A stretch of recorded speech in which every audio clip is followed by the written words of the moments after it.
Bom dia, irmãos. Graça e paz. Dando sequência às nossas meditações no livro de Lucas. Lucas, capítulo 21. Nós vamos ler do versículo 5 até o versículo 36.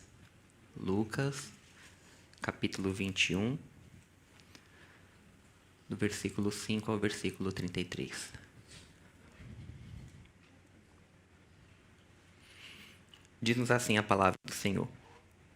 Alguns de seus discípulos começaram a falar das pedras magníficas e das dádivas que adornavam o templo.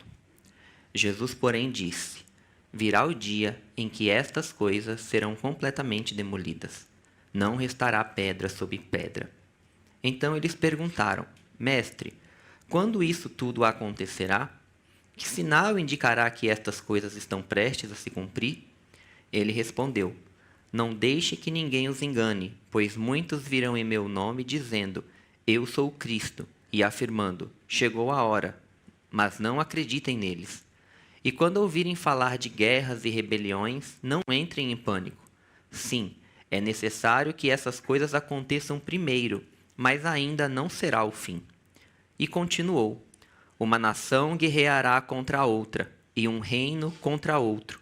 Haverá grandes terremotos, fomes e pestes em vários lugares, e acontecimentos terríveis e grandes sinais nos céus. Antes de tudo isso, porém, haverá um tempo de perseguição. Vocês serão arrastados para sinagogas e prisões, e por minha causa serão julgados diante de reis e governadores. Essa, contudo, será uma oportunidade de lhes falar sobre mim. Mais uma vez lhes digo que não se preocupem com o modo como responderão às acusações contra vocês, pois eu lhes darei as palavras certas e tanta sabedoria que seus adversários não serão capazes de responder nem contradizer. Até mesmo seus pais, irmãos, parentes e amigos os trairão, e até matarão alguns de vocês. Todos os odiarão por minha causa, mas nenhum fio de cabelo de sua cabeça se perderá. É pela perseverança que obterão a vida. E quando virem Jerusalém cercada de exércitos, saberão que chegou a hora da sua destruição. Então, quem estiver na Judéia, fuja para os montes. Quem estiver na cidade, saia. E quem estiver no campo, não volte para a cidade. Pois aqueles serão os dias de vingança, e as palavras proféticas das Escrituras se cumprirão. Que dias terríveis serão aqueles para as grávidas e para as mães que estiverem amamentando, pois haverá calamidade na terra e grande ira contra este povo. Serão mortos pela espada ou levados como prisioneiros para todas as nações do mundo. E Jerusalém será pisoteada pelos gentios até que o tempo deles chegue ao fim. Haverá sinais no sol, na lua e nas estrelas. E na terra as nações ficarão angustiadas, perplexas com o rugir dos mares e a agitação das ondas. As pessoas ficarão aterrorizadas diante do que está prestes a acontecer na terra, pois os poderes dos céus serão abalados. Então todos verão o Filho do Homem vindo numa nuvem com poder e grande glória. Portanto, quando todas estas coisas começarem a acontecer, levantem-se e ergam a cabeça, pois a sua salvação estará próxima. Em seguida, deu-lhes esta ilustração. Observem a figueira e todas as outras árvores. Quando as folhas aparecem, vocês sabem reconhecer por conta própria que o verão está próximo. Da mesma forma, quando virem todas estas coisas acontecerem, saberão que o reino de Deus está próximo. Eu lhes digo a verdade.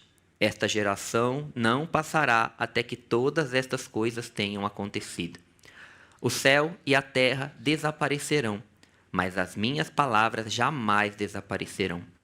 Tenham cuidado, não deixem seu coração se entorpecer com farras e bebedeiras, nem com as preocupações desta vida.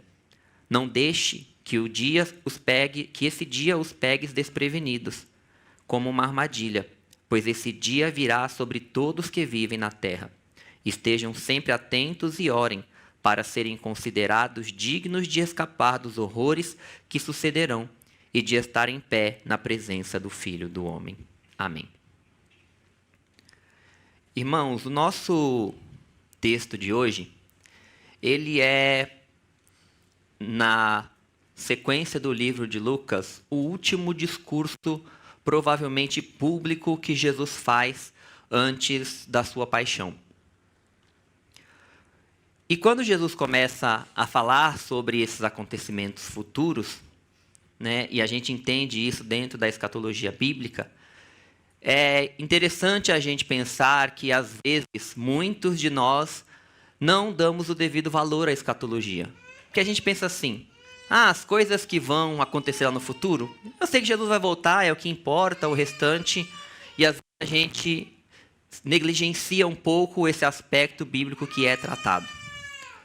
Quando a gente olha para Jesus fazendo esse discurso, e você vai olhar esse texto, você vai perceber, ao estudá-lo, que existem muitas controvérsias acerca de algumas particularidades, como é de todo texto apocalíptico, de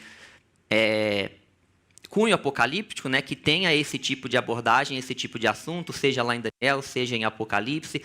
A gente sempre vai ter essas coisas que um pensa de uma forma, outro de outro, e assim talvez a gente acabe deixando meio que de lado esse tipo de assunto, que fala, um pensa uma coisa, outro pensa outro. Por exemplo, quando Jesus fala no versículo 32, eu lhes digo a verdade, esta geração não passará até que todas essas coisas tenham acontecido. Aí um vai falar que era a geração que estava ouvindo aquilo, que eles estavam presenciando a destruição de Jerusalém, o outro vai falar que era a geração futura, que antecede a volta de Jesus. E aí a gente fica nessa, mas o que a gente precisa entender é, se Jesus falou, é importante. Não há nada na palavra de Deus que para nós seja dispensável. E eu gostaria de pensar com vocês nesta manhã acerca de algumas coisas. A gente vai meditar e a gente vai tentar chegar à conclusão de quando Jesus vai voltar. De jeito nenhum. O pastor quase morreu do coração agora. A gente não vai chegar a isso. Jesus disse que nem ele, nem os anjos, nem ninguém sabe essa hora, mas somente o Pai. Lógico que ele estava aqui na época, né? Lógico que hoje Jesus sabe. Mas quando a gente olha para esse texto, a gente vê que Jesus começa... Eu acho que eu vou trocar. Espera só um minutinho.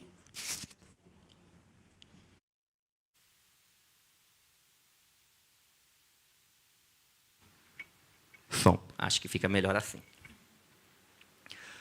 Quando Jesus está lá, aí eles estão vendo o templo, e aí um dos discípulos diz assim para Jesus, mestre, olha que templo magnífico. Para a gente fazer um pouco de ideia de mais ou menos como é, alguns historiadores estimam que, por exemplo, a porta do templo, o templo tinha aproximadamente 50 metros de altura, com uma porta de ouro de 25 metros de altura por 7 metros de largura. Dentro do templo, ao lado da porta, tinham videiras de ouro com cachos de uva do tamanho de um homem. Muito provavelmente, quando eles fizeram o templo, pegaram aquela referência da Terra Prometida, de quando os espias vão, e aí eles voltam em 2 homens carregando um único cacho de uva de tão grande que eram. As pedras, que é o que o texto está dizendo aqui, que adornavam o templo, que era a base de sustentação onde o templo foi construído em cima, alguns estimam pedras do tamanho de 18 metros. É uma coisa gigantesca, se você pensar até para hoje, imagina para a tecnologia que existia naquela época. E aí, quando você olha, não foi achado na era moderna nenhuma pedra de 18 metros, mas foi achado uma com 12,8 metros de extensão, 3,4 metros de altura, 4,3 metros de profundidade, o que dá aproximadamente 454 mil quilos uma única pedra. Então, eles estão olhando para toda aquela beleza do templo, e aí eles estão admirados, e eles olham para Jesus e dizem, Senhor, olha o esplendor desse templo.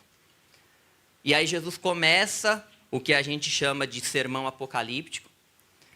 E eu queria que a gente pensasse hoje acerca daquilo que Jesus tem para nós nesse texto, quando ele começa a desenvolver e a falar sobre a destruição do templo. Quando você olha para a estrutura desse texto, você vai ver que Jesus começa a sua fala falando sobre julgamento. o julgamento de Jerusalém.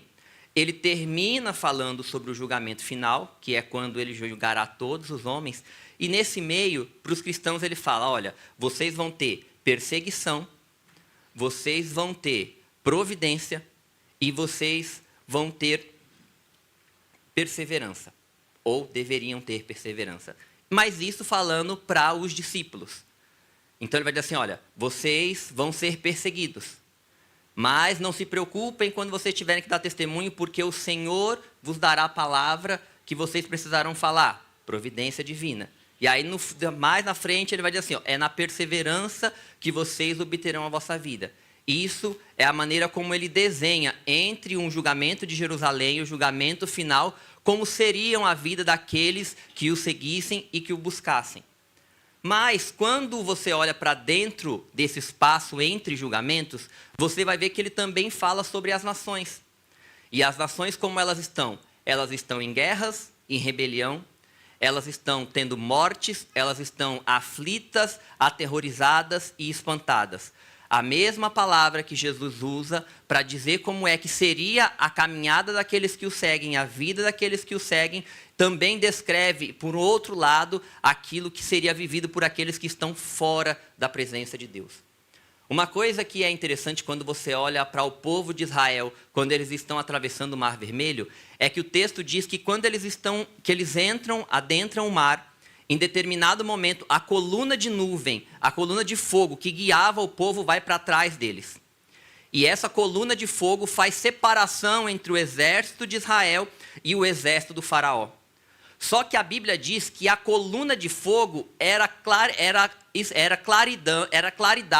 para o povo de Israel. A coluna de fogo iluminava o caminho para o povo de Israel passar. Mas a Bíblia diz que a mesma nuvem de fogo que gerava claridade para o povo de Israel caminhar durante toda a noite, gerava escuridão para os egípcios. Por quê? Porque é isso que a palavra de Deus faz e é assim que Deus estabeleceu que Jesus seria. Ele é pedra de tropeço para alguns e pedra de elevação para outros. Quando a gente olha para esse texto, e eu acho que pelo menos 2 lições a gente vai poder tirar desse texto nesta manhã, é que uma coisa que Deus quer trabalhar em nós por meio desta palavra é que Deus quer trabalhar o modo como eu e você enxergamos a vida e a nossa realidade. Quando os discípulos estão olhando o templo, eles veem algo suntuoso. E aí eles dizem, isso é belo, isso é magnífico. E eles estão ali todos admirados por causa de todo aquele esplendor. Há um historiador chamado Tácito e ele vai dizer que o templo provavelmente era a maior obra religiosa da antiguidade, nas suas proporções. Então, não era de se admirar que os discípulos, ao olharem para aquilo, vissem tanta beleza e ficassem admirados. A questão é que eles estavam olhando com os olhares carnais. E Jesus estava mostrando para eles a sua visão acerca daquilo que eles estavam vendo. Os homens olhavam e viam um templo grandioso, adornado de beleza.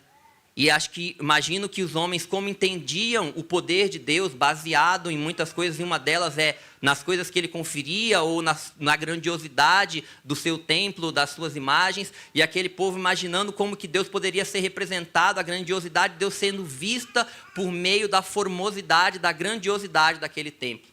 E aí Jesus disse assim, olha, não ficará pedra sobre pedra. Semana passada, retrasada, a gente ouviu a palavra de Deus nos dizendo acerca de nós ouvirmos a palavra de Deus e ela encontrar reciprocidade no nosso coração. Semana passada, nós ouvimos acerca da palavra de Deus, de darmos ouvidos à palavra de Deus. E aí agora a gente chega no texto dessa semana e o que Jesus está dizendo? Olha, eu vou exercer julgamento sobre todas as obras dos homens que não foram construídas sobre a base de Jesus Cristo. Aquele templo que para eles era suntuoso, Jesus disse assim, olha, ele está condenado a ser destruído. Por quê? Porque ele perdeu o propósito para o qual ele foi construído. A Bíblia diz que o povo de Israel não reconheceu o tempo da sua visitação. O templo ele era uma representação de onde Deus manifestava a sua presença e a sua glória. E quando Deus manifesta a sua presença e a sua glória por intermédio de Jesus, o povo não reconhece tudo aquilo para o qual o templo apontava. E aí Deus estabelece uma palavra de julgamento, e a olhar para esse texto, a pergunta que vem para nós é: será que nós estamos olhando a nossa realidade com os olhos de Deus, ou nós estamos olhando para a nossa realidade com olhos carnais? Quando você olha para o povo de Israel, antes da travessia do Mar Vermelho, a Bíblia diz que Deus diz a Moisés: olha, Moisés, volta, acampa diante de Piairote, e eu farei com que o faraó entenda e ache que vocês estão encurralados e ele vai perseguir vocês. E aí Deus levanta o coração de Faraó, Faraó vem em perseguição, e aí ele chega, está chegando, né? Imagina assim, a gente está aqui em Israel e eles estão olhando de longe, estão vendo um exército chegando, e aí eles veem um exército poderoso. Quando eles veem um exército poderoso, eles pensam que nós vamos morrer. Eles chegam, eles sentem medo, e aí eles chegam para Moisés para murmurar e para reclamar, dizendo assim: Moisés, não tinha sepultura suficiente lá no Egito? Você podia ter deixado a gente para morrer lá. Não precisava ter a gente para morrer, para trazer a gente para morrer aqui. E aí, Moisés clama ao Senhor, o Senhor diz assim: por que clamas a mim, Moisés? Diga ao povo que marche.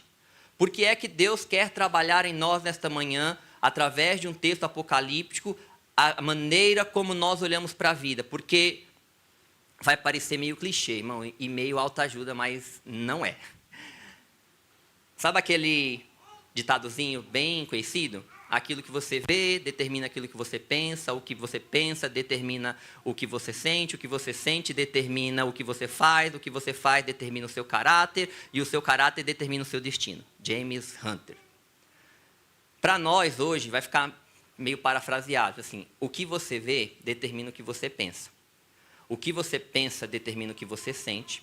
O que você sente determina o que você faz.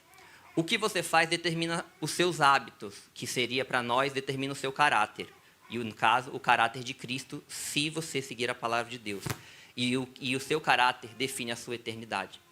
Quando Jesus dá para eles aquele cenário, Jesus diz assim: olha, eu vou exercer julgamento sobre Jerusalém, porque eles não reconheceram o tempo da minha visitação, eles não entenderam o propósito para que isso foi feito, eles desvirtuaram toda a obra de Deus que estava na representação desse templo, e por causa disso eles vão receber julgamento. Aí ele diz assim, agora ele aponta para o futuro, para dizer que ele vai trazer um julgamento sobre todos os homens, quando ele vier na sua segunda vinda, e esse julgamento também vai manifestar a sua ira, porque o texto diz que aqueles dias da destruição de Jerusalém seriam dias de vingança do Senhor, e no último dia, o texto também diz que a gente precisa escapar dos horrores que sucederão naquele dia, e aí Jesus quer que a gente olhe toda essa perspectiva para que a gente possa olhar a nossa vida de uma forma correta. E como é que a gente olha a nossa vida de uma maneira correta? A gente olha a nossa vida de uma forma correta, olhando ela com a perspectiva da eternidade. A gente olha tudo que a gente está vivendo agora com a perspectiva de que Jesus vai voltar. A gente precisa olhar toda a nossa realidade na perspectiva de que Ele vai voltar e estamos diante de um Deus que exerce julgamento. A gente vive numa época onde você tem uma certa deturpação do evangelho, e algumas pessoas gostam muito de apregoar uma única face de Deus, que é a face do amor. Mas a palavra de Deus diz assim: Deus, ele é amor, mas ele também é fogo consumidor. Porque quando a gente olha para a nossa realidade, à luz da eternidade, à luz da mensagem de Jesus, de que ele vai voltar e que ele vai exercer julgamento, isso nos chama para ter duas posturas diante do Senhor. A primeira é de temor. É dizer, olha, o povo de Israel, que rejeitou o Cristo que foi prometido para eles, recebeu severa destruição porque não corresponderam com a dádiva de Deus que lhes foi oferecida. E a gente precisa ter isso em mente para a gente entender que um dia nós estaremos diante de Deus para prestarmos conta a Ele de todas as dádivas que nós recebemos, de cada pregação que nós ouvimos, de cada conselho que recebemos, de tudo aquilo que Deus confiou a nós, e a gente está diante de um Deus que ele é severo com aqueles que desprezam a sua palavra, que desprezam o seu chamado a vir a ele, ter uma vida de santidade e a receber Jesus como o único e suficiente Salvador. O povo de Israel rejeita Jesus e o discípulo está ali com Jesus. Os discípulos estão caminhando com Jesus na jornada final, eles estão vendo durante todo o ministério de Jesus que os líderes do povo, sacerdotes, fariseus, escribas, eles rejeitam Jesus completamente e mesmo assim ele está lá, pasmo, numa palavra assim, bocozão, olhando para o templo, dizendo assim, isso aqui é magnífico. Jesus está do lado dele e ele está olhando a beleza de uma coisa construída pelos homens. E quantas vezes a gente pode cair nesse erro de estar caminhando a vida com Deus e a gente perde o olhar de Jesus, que é a maior de todas as belezas, o maior de todo o esplendor, a melhor coisa que a gente pode ter e querer na vida, e a gente fica embebecido com as coisas da vida. E a gente olha para as conquistas humanas e os nossos olhos se perdem na caminhada, quando Jesus diz a eles para terem cuidado, diz assim, olha, tomem cuidado para que o seu coração não se entorpeça com as farras e bebedeiras. Aí você vai dizer assim, não, mas eu não curto farra. Mas eu não estou na bebedeira. Graças a Deus. Espero Deus assim também, né? Mas a gente pode trocar isso por o coração entorpecido por prazeres, por alegrias de coisas materiais. Às vezes assim, Deus não quer, não tem algum problema para Deus que eu me alegre nas coisas da criação? Não, de jeito nenhum. Só que o chamado do texto para nós é, olha, veja as coisas da criação como elas são. E elas são coisas que irão passar. Fixe os seus olhos na eternidade. O discípulo está caminhando com Jesus do lado dele, aquilo que é eterno, a encarnação da palavra, o resplendor de toda a glória, de toda a beleza de Deus. E ele está contemplando a beleza do templo. E o pior é que ele está olhando para Jesus, toda a beleza, e fala, mestre, olha que beleza. E às vezes a gente faz isso com Deus. Deus é tão maravilhoso e a gente fica assim, nossa Deus, olha que carreira maravilhosa que eu construí. Olha que família maravilhosa que o Senhor me deu. Olha as minhas conquistas. Ou a gente pode estar admirado com qualquer outra coisa que mesmo que não tenha sido a gente que tenha feito ou conquistado, desvia os nossos olhos da eternidade. Talvez a gente fique engajado em alguma causa política, econômica ou social, e aquilo prospera, dá certo, e você fica, nossa, olha a beleza de tudo isso, e a gente tira os nossos olhos da eternidade e fixa os nossos olhos em coisas que são passageiras. Uma coisa a mais que a gente precisa entender é que as nossas obras, se elas não forem feitas para a glória de Deus, todas elas serão destruídas e se perderão, não servirão para nada. Então, irmão, não importa o quanto a gente trabalhe, o quanto a gente conquiste, não importa nenhuma das nossas realizações.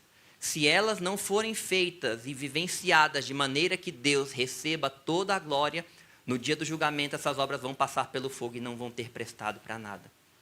E aí Deus nos chama a entender que nós estamos diante de um Deus que exerce o julgamento e olhar para as nossas vidas nesta manhã e pensar acerca das obras das nossas mãos e pensar, será que eu não estou desperdiçando meu tempo? Que aquilo que eu estou trabalhando tanto, me esforçando tanto, no dia que eu chegar diante de Deus, eu vai dizer assim, vai passar no fogo, vai dizer assim, é palha, queimou tudo, não serviu para nada. Você perdeu o seu tempo, você perdeu a sua vida, porque isso não valia de nada, porque você perdeu os seus olhos da eternidade, porque eu perdi os meus olhos da eternidade e fiquei concentrado em coisas e obras de homens que fora da presença de Deus não têm valor algum. Veja, não estou dizendo que as obras elas não têm importância. Não estou dizendo que o cuidado com a carreira, com a família, com o ministério, que essas coisas não têm importância. Elas têm a sua importância se elas forem feitas e vividas de tal forma que Deus receba por meio delas honra, glória e louvor. E que isso nos leve a viver uma vida de maior dependência de Deus, de maior busca do Senhor. Porque aí quando a gente chegar diante de Deus, as nossas obras vão glorificar ao Senhor e nós receberemos galardão dele por aquilo que nós fizemos em fidelidade na sua presença. Quando Jesus fala sobre a palavra de julgamento, ele quer que a gente olhe corretamente para as nossas vidas. A palavra de Deus nos diz em 2 Reis, capítulo 6, de um episódio em que Eliseu está numa cidade e ele advertiu o rei de Israel sobre algumas ciladas de um exército inimigo, e toda vez que o rei de Israel ia passar por um caminho, o profeta tinha uma revelação de Deus e falava assim, olha, não vá por tal lugar porque o rei da Síria botou emboscada para você. Ele mandava espião, conferia a mensagem do profeta, era verdade, ele desviava. Isso aconteceu repetidas vezes até que um momento o rei da Síria chega para todos os seus conselheiros e diz assim, olha, a gente precisa descobrir, vocês precisam me dizer quem é que está me traindo. porque não é possível. Toda cilada que eu armo contra a nação de Israel, eles escapam. E aí um dos seus conselheiros diz assim: Senhor, não tem nenhum traidor no nosso meio. O problema é o profeta Eliseu. Porque tudo que o Senhor pensa lá no seu quarto, na sua cama, o profeta Eliseu sabe e ele conta para o rei de Israel.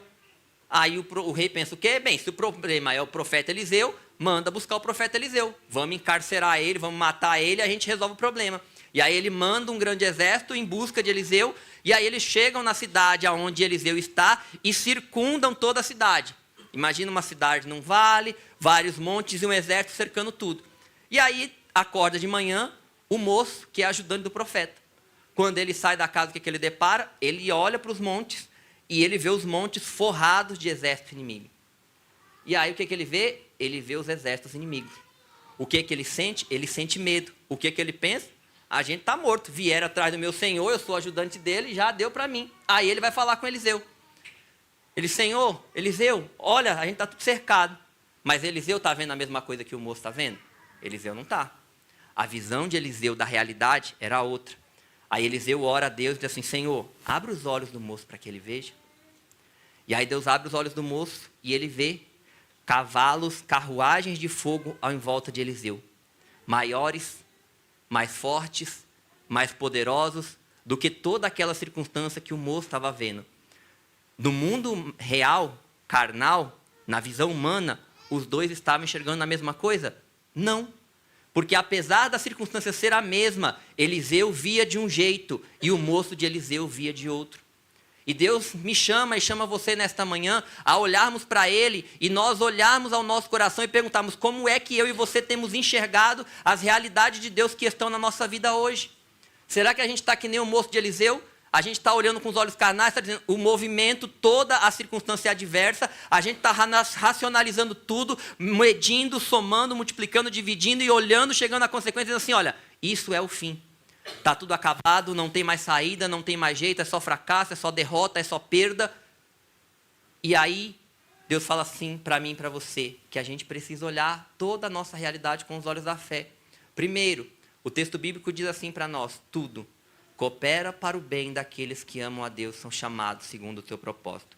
Quando Jesus está falando com os discípulos, e ele vai falar da perseguição, ele diz assim: mas nenhum fio de cabelo da sua cabeça se perderá. Jesus não está falando aqui que eles não sofreriam dano. Porque no versículo anterior ele fala que matarão alguns de vocês. Então o que Jesus quer dizer quando ele diz assim: nenhum fio de cabelo das vossas cabeças se perderá? Ele está dizendo: olha, nada. Absolutamente nada, nem um fio de cabelo, que a menor coisa que você pode pensar assim, externamente do seu corpo, é assim, vai se perder. Deus vai pegar tudo que acontecer com você. Primeiro, você precisa entender que tudo que acontece com você está debaixo do soberano governo de Deus. Outra coisa que a gente precisa entender: tudo que acontece debaixo do governo soberano de Deus, Deus vai transformar isso para a glória do seu nome e vai fazer com que isso gere Cristo na minha e na sua vida. Não importa qual seja a circunstância. Não importa se é enfermidade, não importa se é conflito familiar, não importa se é conflito na igreja, não importa se é problema financeiro, qualquer que seja o problema. A palavra diz assim: tudo coopera para o bem daqueles que amam a Deus. Mas se tudo coopera para o bem daqueles que amam a Deus, por que tantas vezes nós ficamos desesperados? Quando Jesus fala da perseguição, ele diz assim: não fiquem angustiados. Não, quando ele diz dos rumores de guerra, ele diz assim: não pasmem diante dessas coisas. O que ele diz sobre essas atitudes de medo, de agonia, de terror, ele diz para aqueles que não estão na sua presença. Ah, mas e se eu entrei aqui nessa manhã e eu estou desse jeito, eu olho para as circunstâncias, eu vejo que é o fim, o que eu sinto é medo, eu não consigo confiar. Deus te chama nesta manhã a olhar para Jesus, autor e consumador da sua fé. Porque nada que Deus nos chame a fazer, Ele não fez por intermédio de Jesus, para nosso exemplo, para nossa salvação primeiro. Quando você olha para Hebreus, capítulo 12, ele diz assim: olhando para Jesus, autor e consumador da nossa fé, o qual pelo gozo que lhe estava proposto, suportou a cruz e a morte por causa do prêmio que lhe estava reservado. Quando Deus diz assim para a gente uma mensagem escatológica, diz assim: olha para o fim, Deus não está dizendo assim para você: não pense no presente. Ele está dizendo: ó, veja o presente olhando com o olhar da eternidade, entendendo assim, olha, Deus já disse para mim e para você qual é o final. Deus diz para nós assim, olha, o final nosso está escrito. Nós fomos chamados para ser povo de Deus, escolhido para ser sacerdócio real, nação santa, receber um novo corpo semelhante ao corpo de Jesus, morar com Jesus no novo céu e na nova terra, vamos viver eternamente na presença de Deus, onde não haverá choro, pranto, morte, nem tristeza. Mas às vezes a gente vive a nossa vida e esquece essa perspectiva da eternidade, e a gente pensa que tudo que está determinando a nossa vida, a nossa realidade, é o momento presente. Ou o momento passado, dependendo dos conflitos que você tenha, ou do que aconteceu anteriormente. E Jesus diz assim, olha para o final. Lá no final você vai ver tudo resolvido. Lá no final você vai ver tudo consertado. Lá no final você encontra consolação. Porque para nós, a mensagem escatológica, quando Jesus está apontando para o fim de todas as coisas, ela precisa ser para nós uma mensagem de esperança. É você olhar para o seu contexto hoje e dizer assim, não importa o que eu estou vivendo, em Cristo Jesus todas as coisas fazem sentido. Em Cristo Jesus todas as coisas foram curadas. Em Cristo Jesus todas as coisas estão restauradas. Em Cristo Jesus está a minha identidade. Não está a minha identidade firmada naquilo que a gente faz ou que a gente tem no dia de hoje, porque é isso que um olho carnal enxerga. Um olho carnal olha para todas as rebeliões e guerras, o que ele tem? Pasmos. Um olho carnal, ele olha para todos os conflitos, para os sinais que aqui apontam, que vão acontecer, e que eles ficam aterrorizados. E Deus chama a mim e a você nesta noite, para que ao olhar para Jesus, autor e consumador da nossa fé, a gente possa encontrar esperança, conforto, descanso e paz. Uma coisa que é interessante, a gente já ouviu falar sobre tempos aqui na leitura da manhã. Quando você lê o texto, você vai ver que Deus fala de vários tempos. Tempo da destruição de Jerusalém, tempo de perseguição, tempo de dar testemunho, tempo dos gentios, tempo da volta do Senhor. E a pergunta começa, a segunda pergunta que os discípulos fazem depois de Jesus dizer qual seria o tempo em que essas coisas aconteceriam, os sinais que aconteceriam, que antecederiam a destruição do templo, Jesus começa a falar para eles o discurso. Mas às vezes a nossa inquietação está realmente com coisas que não deveriam estar. Os discípulos estão aqui preocupados com o tempo. Qual é o tempo disso? Qual é o tempo disso? E às vezes a gente também fica assim. A gente se ocupa tanto com o tempo. Essa enfermidade está tanto tempo aqui. Essa luta está tanto tempo aqui. Quando é que esse tempo vai acabar? E Deus quer trabalhar em nós o como é que a gente vive o tempo. É por isso que o texto bíblico fala que nós somos chamados a viver em vigilância, em oração. Porque Deus diz assim, olha, esteja apercebido para que o seu coração não fique entorpecido, a fim de que vocês possam vigiar e orar e estar de pé e serem considerados dignos de escapar das coisas que hão de acontecer na vinda do Filho do Homem. Quando o texto bíblico diz assim, tem uma outra versão que diz assim, não deixem o coração de vocês se sobrecarregar. A palavra que foi traduzida lá do grego para sobrecarregar, ela tem um equivalente no hebraico, que é a palavra usada para descrever o coração de Faraó. E como era o coração de Faraó? O coração de Faraó era um coração tão insensível que ele não conseguiu enxergar a Deus em meio a todas as circunstâncias. E o chamado de Deus para nós, quando ele diz para a gente tomar cuidado, para a gente não ficar com o nosso coração sobrecarregado, é sobrecarregado sobre dois aspectos. A gente já falou, que é sobre as bebedeiras e as farras, sobre os prazeres. É de a gente não ficar tão ligado aos prazeres desta vida que a gente se desligue do olhar para o nosso Senhor. Mas tem um segundo aspecto de deixar o coração sobrecarregado, que é aquele que lida com as preocupações da vida. Eu tenho um filho adolescente, estou usando exemplo. Como é que eu não vou me preocupar com a escola? Os colegas dele vivem falando um monte de coisa que não presta. O meu filho traz para mim o celular e os colegas dele estão mandando um monte de coisa. Será que o meu filho não vai se perder na caminhada? O meu cônjuge não é crente. Como é que eu não vou ficar preocupado com a salvação dele? Eu estou desempregado. Como é que eu não vou me preocupar com o sustento? Aí a gente começa a achar que esse tipo de preocupação ela é comum e ela é normal.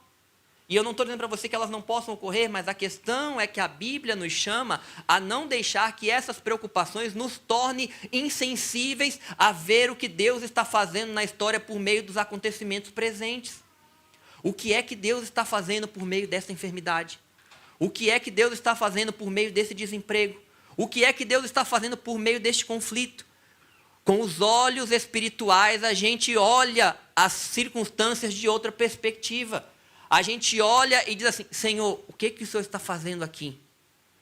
Quando Adão peca, Deus não pergunta para ele o que você fez. Deus pergunta para ele onde é que você está. Porque o interesse de Deus está em Abraão, ou está em Adão primeiramente, depois no que ele fez. E às vezes a gente esquece disso. A gente vive a vida como se Deus estivesse prioritariamente preocupado com aquilo que a gente faz. Com sair das circunstâncias, com resolução de problemas, e Deus está dizendo assim, olha, Ele quer nos chamar para que os nossos olhos estejam nele. Ele diz assim, olha, virá um tempo em que vocês serão perseguidos, serão arrastados para as sinagogas e prisões, e por minha causa serão julgados diante de reis e governadores. Essa, contudo, será a sua oportunidade de falar de mim. Olha como Jesus está vendo a situação, ele diz assim, olha, vocês vão ser perseguidos. Vocês vão estar diante de reis e governadores, assim, mas a visão do eterno, a visão de Deus sobre tudo isso é para você uma oportunidade de dar testemunho do Senhor. E dar testemunho aqui pode ser algo ambíguo. Pode ser dar testemunho no sentido de você vai falar da sua fé, você vai proclamar a Jesus, e também pode ser dar testemunho no significado de que você vai até o martírio, mas você não vai abrir mão daquele a quem você confessou como seu único e suficiente Salvador, daquele a quem você diz que ama com todo o seu ser. Isso também é dar testemunho. Se a gente olhar para um tempo de perseguição e ver só a perseguição, irmão, a nossa vida perde o sentido. Se a gente não enxergar que em todas as circunstâncias adversas da nossa vida, Deus está querendo fazer algo em nós. Ele quer que Jesus nasça na minha e na sua vida cotidianamente, em cada coisa que a gente faz. Seja no devocional da manhã, no preparo do café, no almoço, no bate-papo com um amigo, nas aflições, nas perseguições, nas lutas, em tudo quanto a gente vive, a gente é chamado para que Deus venha e nos faça enxergar aquilo que Ele está fazendo em nós por meio de cada coisa que acontece na nossa vida. Tudo coopera para o bem daqueles que amam a Deus e são chamados segundo o seu propósito. É um olhar de Deus sobre as nossas vidas para a eternidade. É um olhar que vai fazer a gente abandonar o desespero. A gente ouviu aqui nesta manhã falando sobre os discípulos quando eles estão na tempestade. Jesus está dormindo no barco e o abençoado tem coragem de olhar para Jesus e dizer assim, mestre, o Senhor não se importa que a gente morra, sendo que Jesus está no barco com ele. Porque ele não pensou assim, se a gente morrer, Jesus também morre. Ele está tão absorvido pelo problema da tempestade que ele está vendo, que ele esquece que Jesus também está lá. É igual quando tem o segundo episódio da tempestade, Jesus vem caminhando sobre as águas e ele acha que é um fantasma. Quando a gente tem os olhos carnais, a gente não vê Jesus no meio da tempestade. Quando a gente tem o nosso coração sobrecarregado, a gente fica insensível a perceber o agir de Deus, a voz de Deus e aquilo que Ele está fazendo. E o texto de hoje, ao nos chamar para ter esse olhar para a eternidade, chama a gente para fazer uma análise do nosso coração. Como é que está o nosso coração nesta manhã? Será que eu estou olhando para a vida na perspectiva de enxergar Jesus em tudo aquilo que está acontecendo? Ou será que eu olho para a vida, olho para os problemas, e aí em vez de olhar para um Deus que me amou de tal forma, que amou você de tal forma, que entregou o seu Filho no nosso lugar na cruz do Calvário, e deu a maior demonstração de amor que a gente poderia ter, e aí a gente tira os nossos olhos disso, esquece esse amor, e começa a entrar em murmuração igual o povo no deserto. Eles esqueceram todos os milagres. Eles esqueceram todas as provisões, tudo que Deus tinha feito. Isso assim, o Senhor nos trouxe aqui para nos matar. Quando eles chegam diante da terra prometida, eles esquecem que Deus abriu o mar vermelho. Eles esquecem tudo que Deus fez. E assim, o Senhor trouxe a gente aqui para entregar os nossos filhos para serem escravos.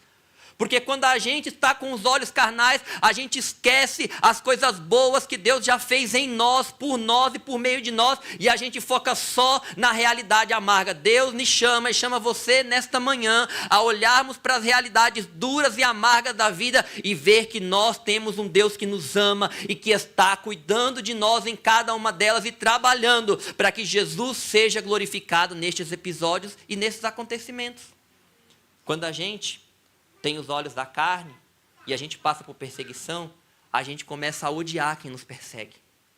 A gente começa a ter ressentimento de quem está nos perseguindo. Mas quando você olha com o olhar da eternidade, Jesus está na cruz. E ele diz assim: Pai, perdoa-os, porque eles não sabem o que fazem. O olhar de Jesus é diferente, irmão. E quando ele chama os discípulos e ele fala todo esse contexto de perseguições, de julgamentos, ele diz assim: olha, contemple tudo pelos olhos da eternidade. É assim que eu quero que vocês contemplem a vida de vocês. Irmão, você vai dizer assim para mim: está tão difícil? Eu acredito. Mas acredito também que é difícil para todos nós. Talvez você ache que no seu momento a sua dificuldade é a maior que exista, e a Bíblia diz que cada um é que sabe a dor que está no seu coração.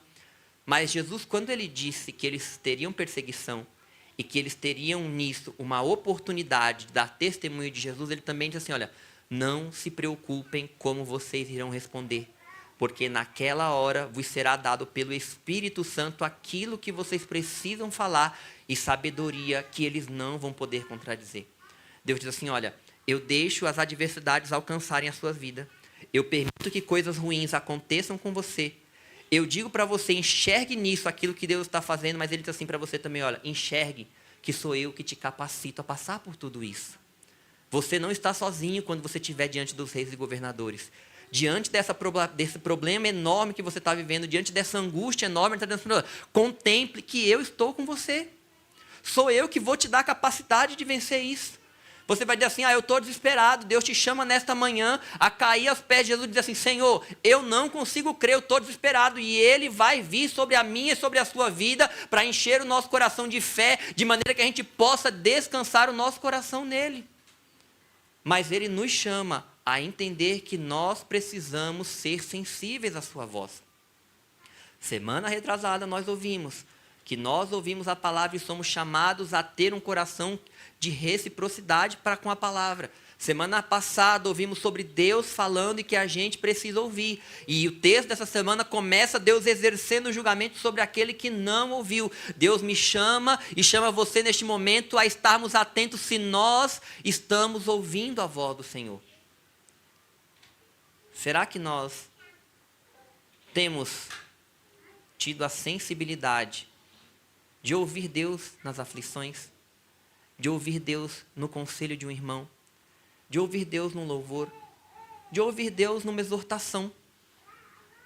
Porque a Bíblia diz que a palavra de Deus ela é apta para isso, e a gente tem que aprender a estar sujeito uns aos outros quando alguém vem para nós e aponta em amor aquilo que em nós precisa ser mudado, transformado, que não está de acordo com Cristo. E até se a pessoa veio a mim, veio a você em ira, em raiva, e ela apontou alguma coisa, mas você percebe que aquilo é real, porque a gente entende que Deus faz tudo para o bem daqueles que amam a Deus. Talvez a pessoa falou um monte para você, numa ira, numa raiva, foi totalmente em pecado, mas talvez foi verdade. Pega aquilo que é bom, a Bíblia diz assim: ouvi tudo e retende o que é bom. A pessoa falou em ira, falou em pecado, tudo bem, mas é verdade? Senhor, está aqui, ó, isso aqui é realidade na minha vida. Eu preciso que o Senhor intervenha. Eu preciso que o Senhor trabalhe no meu casamento, eu preciso que o Senhor trabalhe no meu cônjuge, eu preciso que o Senhor trabalhe em mim, eu preciso que o Senhor trabalhe lá no meu trabalho, eu preciso que o Senhor trabalhe lá na igreja. Deus nos chama, nesta manhã, a ter um olhar de eternidade. Irmãos, quando Mateus escreve o capítulo 6, ele diz assim: não andeis ansiosos quanto à vossa vida, quanto ao que haver de comer ou de beber, porque o Senhor sabe que vocês precisam dessas coisas. Mas buscai primeiramente o reino de Deus e a sua justiça, e todas estas coisas que os gentios buscam, vos serão acrescentadas. Ele está dizendo: olha, essas preocupações podem ser tiradas do seu coração. E o que a gente faz para ela sair do coração? Você pega ela em oração e leva para Jesus. Porque é só Ele que dá conta do nosso coração. Só Ele que dá conta das nossas amarguras, do nosso ódio, do nosso pecado. A gente estava com os teens ontem no PG deles, e aí um deles perguntou assim: se o meu colega vem fazer algo comigo, falar comigo, algo que ele sabe que eu não gosto e que eu não queira, a gente estava falando sobre sexualidade, e uns coleguinhas às vezes não respeitam os outros nessa idade, né? Às vezes até adulto. Fica mostrando coisa que eles não deveriam ver, querendo falar piadinha que eles não querem ouvir. Aí ele diz assim: se eu falar com ele repetidas vezes e ele não me ouvir, eu posso bater nele? Não, não pode. Não te deixes vencer com o mal, mas vence o mal com o bem. Aí um outro falou assim: não, mas e se você já tentou, fez de tudo e a pessoa não cede? O que você faz? Você pode bater nele? Não pode. Aí os adolescentes, eles têm uma inteligência incrível, uma rapidez de pensamento. Aí ele fala assim: então, eu não posso bater em alguém que está fazendo uma coisa errada. Eu disse: não. Ele disse assim: e Jesus lá no templo? Jesus entrou, virou a mesa dos cambistas, ele fez um... Aí eu falei para ele: Jesus fez. Mas Jesus é exceção para a regra. Assim, primeiro, porque ele é o único que pode julgar. E ele diz que ele reconstruiria o templo 3 dias depois que ele fez aquilo, falando da sua ressurreição e da nossa salvação. Eu falei para ele: olha, quando Jesus chega para a mulher adúltera, ele diz assim: aquele que não tem pecado, atira a primeira pedra. Jesus podia atirar a pedra. Ele não tinha pecado, mas ele não atirou. Porque ele olhava com o olhar da eternidade. Quando a gente olha para as situações de pessoas que convivem conosco, irmão, ter problema de relacionamento é a coisa mais normal do mundo. E aqui na igreja, para a sua alegria, vai acontecer também. Sou eu que vou encher sua paciência uma hora, é você que vai encher a minha outra, e vai fazer parte da vida. Mas se a gente olhar com os olhos da fé, a gente vai ver que a Bíblia diz, no livro de Provérbios, que como o ferro afia o ferro, assim um amigo ao outro. A gente vai tendo atritos, e em comunhão, em amor, em perdão, em misericórdia, a gente vai crescendo em comunhão. Quem é casado aqui sabe, irmão, casado, a gente briga. Pelo menos na minha experiência de casado, conforme o tempo vai passando, vai brigando menos, né? A gente vai ficando mais próximo de Jesus, vai amadurecendo, vai conhecendo mais o outro, mas sempre sai. E se a gente não olha para os nossos relacionamentos da perspectiva do Evangelho, irmãos, a vida vira um inferno. Porque parece que é todo mundo perseguindo você, é todo mundo me perseguindo. A gente parece, às vezes, a gente acha que a gente tem o rei da barriga, que tudo que todo mundo faz à nossa volta é para nos perseguir, é para nos entristecer. Eu li o livro uma vez de um pastor, e ele dizia assim, que um dia o filho dele, adolescente, chegou para ele e ele ia pregar numa conferência no outro final de semana. Ele disse assim: pai, eu quero pintar o cabelo de rosa. E aí a primeira coisa que ele diz no livro, que ele pensou, foi falar assim, eu pensei em falar para ele: você quer me matar de vergonha? Você sabe que você é filho de pastor, eu vou pregar na conferência, como é que eu vou chegar lá com meu filho com cabelo rosa? Aí ele disse que parou, respirou, e disse assim: eu não sou o centro do mundo. Ele é adolescente, é coisa da idade, ele não está fazendo isso para me afrontar, ele não está querendo destruir o meu ministério. Aí ele disse que quando ele respirou fundo, ele olhou para o filho e disse assim: se você quer fazer, tudo bem. Aí no meio da semana, o menino pinta o cabelo. E aí ele desce da escada: pai, o que é que você achou? O cabelo pintado. E ele disse assim: ficou meio estranho, né? Ele eu também achei. Voltou para o banheiro, tirou a tinta do cabelo e passou. Se ele tivesse não olhado aquela situação com o olhar de Jesus, dizendo para ele: olha, é Deus que é o centro, não é você. Ele teria criado um conflito com o filho. E quem já foi adolescente, né? A gente já foi, sabe, que aí era provável que ele fizesse de pirraça, ia para o culto de rosa de pirraça, que aí era para poder fazer raiva para o pai. Porque ia ser um pecado gerando uma outra consequência de pecado. Mas aí foi um comportamento gerado por um olhar de graça que fez com que ele tivesse um outro sentimento. Quando a gente olha para a vida na perspectiva da eternidade, primeiro Deus transforma aquilo que a gente pensa. A gente estudou no PG Paulista um livro do Ricardo Barbosa que chama assim: Pensamentos Transformados, Emoções Redimidas. Porque quando Deus trabalha naquilo que a gente pensa, Ele vai gerando novas emoções. Quando você olha para as pessoas que estão te afligindo, te perseguindo, e você diz assim: olha, eu vou olhar isso com a perspectiva da eternidade. Então, qual é a perspectiva da eternidade? Primeiro, todos os homens são caídos e eles vão pecar uns contra os outros, e eu vou pecar com eles também. E qual é a perspectiva da eternidade? Ele precisa ser perdoado, porque Jesus me perdoou quando eu era imperdoável, então eu perdoo o outro. Segundo, tudo coopera para o bem daqueles que amam a Deus, a perspectiva da eternidade. Eu não sei de que forma, mas Deus vai transformar essa situação de maneira que Jesus seja glorificado na minha vida e que o nome dele seja glorificado. Aí, uma vez que a minha mente trabalhada nas verdades do Evangelho, então o meu coração já vai parar com aquele negócio de sentir ódio, de sentir rancor contra a pessoa. Como eu já não sinto mais o ódio, eu já não sinto mais o rancor, o que eu faço é diferente. Porque aí eu posso entrar na presença de Deus e orar por ela. E dizer assim, Senhor, visita aquela vida, transforma aquele coração.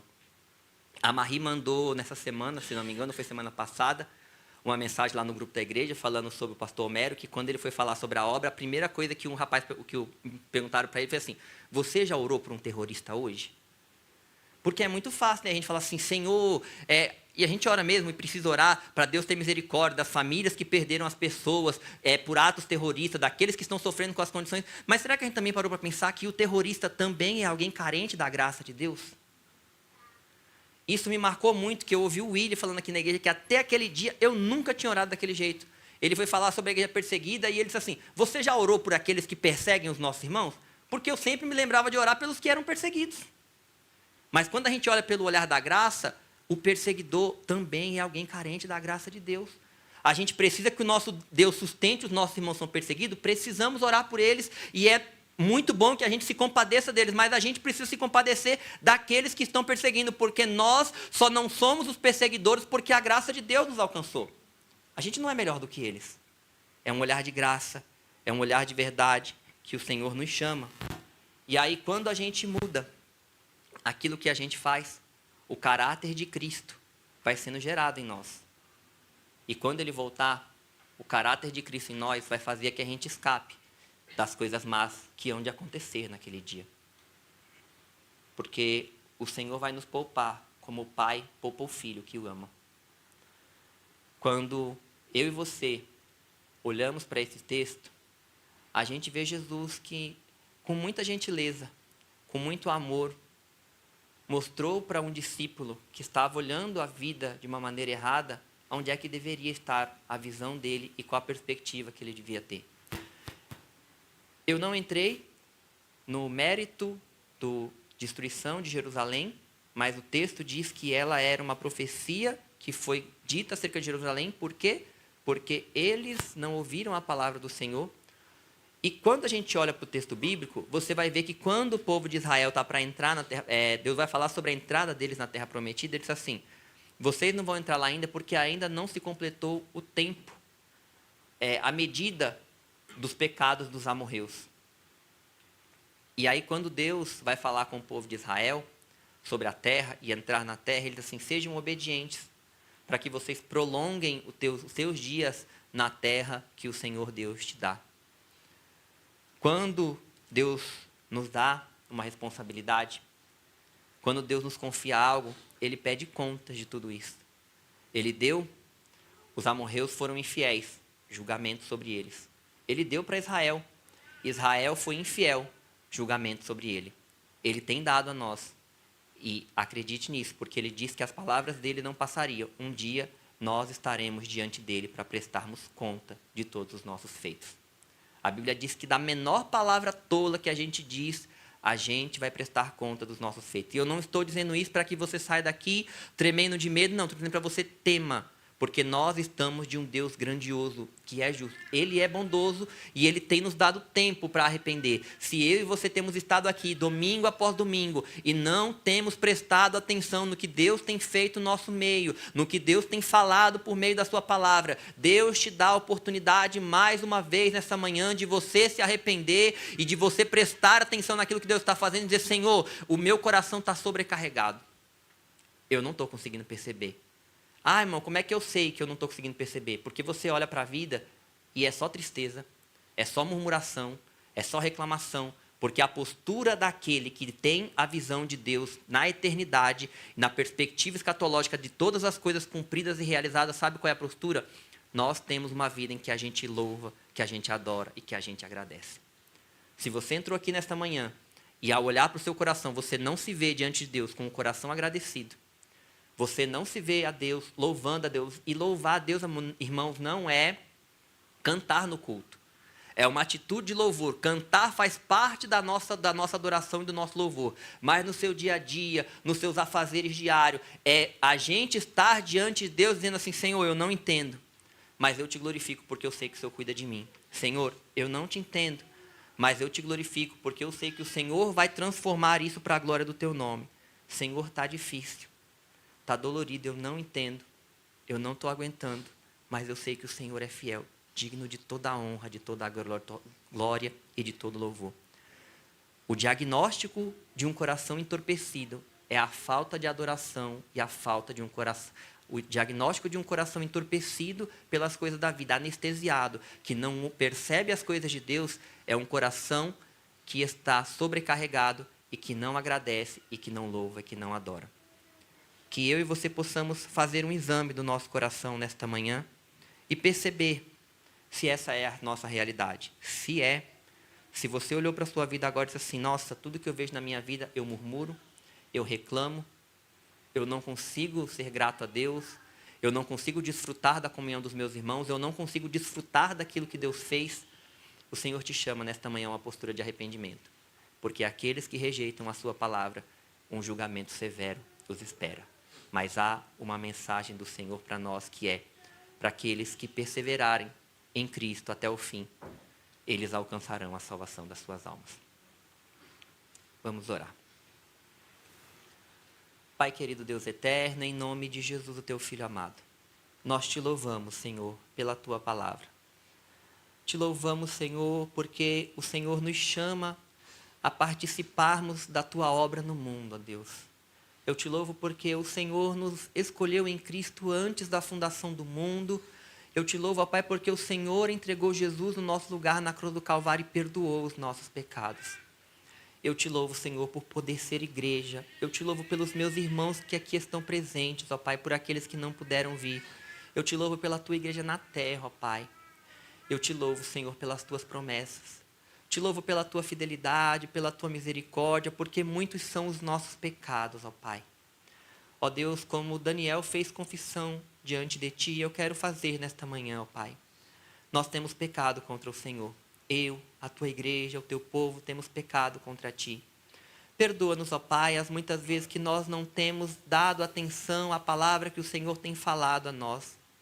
Perdoa-nos, ó Pai, por muitas vezes permitir que o nosso coração fique sobrecarregado com os prazeres da vida, com as preocupações e as angústias. Perdoa-nos, ó Pai.